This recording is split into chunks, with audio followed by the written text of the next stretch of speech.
ఈరోజు టీసీఈఐ వారు స్త్రీ శక్తి అవార్డ్స్ 2025 ఇస్తున్న సందర్భంగా నన్ను అదేవిధంగా మా సెర్ఫ్ సిఓ దివ్యరాజన్ గారిని ఆహ్వానించడం జరిగింది. వాళ్ళు గత 10 ఇయర్స్ నుంచి కూడా మహిళా అచీవర్స్ సక్సెస్ స్టోరీ ఉన్నటువంటి వాళ్ళను మరింత ఎంకరేజ్ చేయడం కోసం స్మాల్ ఎంటర్ప్రెన్యూర్స్ కానీ బిగ్ కానీ అంటే వాళ్ళ పరిస్థితిని బట్టి మహిళలకు స్పెషల్గా వాళ్ళు గుర్తించే అవార్డ్స్ ఇస్తూ ఉన్నారు. ఈసారి గ్రామీణ ప్రాంత మహిళలకు ముఖ్యంగా మా సెర్ఫ్లో పేదరిక నిర్మూలన సంస్థలో పనిచేస్తున్నటువంటి మన ఎస్హెచ్జి గ్రూప్ ఉమెన్స్ కూడా మరి స్త్రీ శక్తి అవార్డ్స్ ఇవ్వడం చాలా సంతోషం. విశాలారెడ్డి గారు, బలరాం గారు, వారి టీం అంతా కూడా గ్రామీణ పేదరిక నిర్మూలన జరగాలని మనం ఏదైతే మహిళా సంఘాలు నడిపిస్తున్నామో మహిళా సంఘాలకు మన ప్రభుత్వం వడ్డీ లేని రుణాల ద్వారా వాళ్లకు రకరకాల బిజినెస్లను కూడా ప్రోత్సహిస్తున్నాం. ఇందులో సక్సెస్ అయినటువంటి వాళ్ళలో మరి ఆ చర్యాల పెయింటింగ్స్ కానీ అదేవిధంగా ఆదిలాబాద్ గోండు మన జంగుబాయి తయారు చేసినటువంటి మవ్వా లడ్డు, ఇప్పపు లడ్డు కానీ అదేవిధంగా ఇతర పెయింట్స్కి సంబంధించి కానీ గ్రామీణ మహిళల యొక్క వాళ్ళకు కూడా 5గురిని సన్మానించడం చాలా సంతోషం. మహిళలు అవకాశాలు ఉంటే అన్ని రంగాలలో రాణించగలుగుతారు.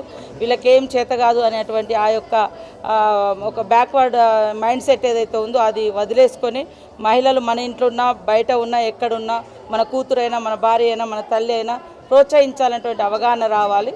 ఈ యొక్క టీసీఐ వాళ్ళు దాదాపుగా 10 ఇయర్స్ నుంచి ఈ యొక్క అవార్డ్స్ ఇస్తూ మహిళల్ని ఎంకరేజ్ చేస్తున్నారు. వాళ్ళలో ఉన్నటువంటి సృజనాత్మకతను కూడా బయటికి తీస్తూ ఉన్నారు.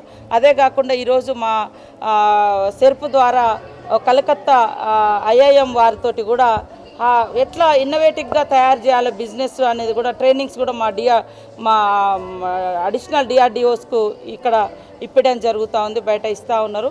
అంటే రాబోయే కాలంలో మహిళలు తయారు చేసినటువంటి ఉమెన్ గ్రూప్స్ తయారు చేసినటువంటి ప్రతి ఉత్పత్తికి మార్కెటింగ్ చేయడం, బ్రాండింగ్ చేయడం, మంచి డిమాండ్ ఉండే విధంగా ఎక్కువ ఇన్కమ్ జనరేట్ అయ్యే విధంగా కూడా వారిని ప్రోత్సహిస్తున్నాం. అదేవిధంగా ఈరోజు మరి టీసీఐ వాళ్ళు ఇచ్చినటువంటి ఒక ప్రోత్సాహానికి వారిని ప్రత్యేకంగా అభినందిస్తూ ఉన్నాం, కృతజ్ఞతలు తెలియజేస్తాం. ఈ శక్తి అవార్డ్ 7వ విడత కార్యక్రమం జరుగుతూ ఉంది.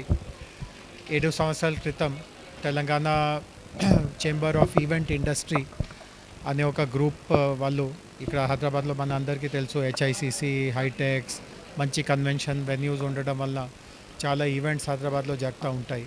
అండ్ ఎవరైనా హైదరాబాద్లో ఈవెంట్ చేస్తూ ఉంటే చివరిలో వాళ్ళు హైదరాబాద్లో చాలా ప్రొఫెషనలిజం ఉంది, బాగా నాలెడ్జ్ ఉన్న ఇక్కడ స్టాఫ్ ఉన్నారు, అట్లాంటి ఎప్పుడైనా వాళ్ళు ప్రేస్ చేసి వెళ్తారు. సో ఇండస్ట్రీ ఆధ్వర్యంలో ఈ సెక్టర్లో ఎవరెవరు మహిళలు ముఖ్యంగా ఎక్కువగా మంచిగా పని చేయగలుగుతున్నారు వాళ్ళని పురస్కరించుకోవడానికి 7 సంవత్సరాల క్రితం ఇది కార్యక్రమాన్ని మొదలుపెట్టారు. అండి Telangana chamber of event industry ఆధ్వర్యంలో ఈరోజు 50 మంది మహిళలకి మేము పురస్కారాలు ఇవ్వడం జరుగుతుంది. ఫస్ట్ టైం ఒక క్రియేటివ్ ప్యానెల్ డిస్కషన్ కూడా ఇందులో ఎవరైతే ఎక్స్పర్ట్స్ ఉంటారో వాళ్ళని తీసుకొచ్చి క్రియేటివ్ ఎకానమీ పైన ఒక ప్యానెల్ డిస్కషన్ కూడా చేయడం జరిగింది. ఈవెంట్ ఇండస్ట్రీ అంటే జస్ట్ ఈవెంట్స్ చేసేదే కాదు, చాలామంది కళాకారులకి, ఆర్టిస్టులకి, క్రాఫ్ట్స్ పీపుల్కి కూడా ఒక ప్లాట్ఫామ్ అనమాట.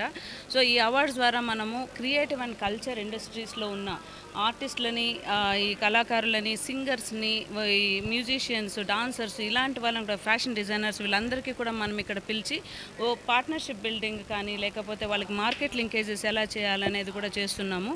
Apart from awards and next year నుంచి ఫుల్ ఫ్లెడ్జ్గా ఒక క్రియేటివ్ ఎకానమీ పైన ఒక కాన్ఫరెన్స్ కూడా చేయాలని మాకుంది. And awards will be followed అనమాట.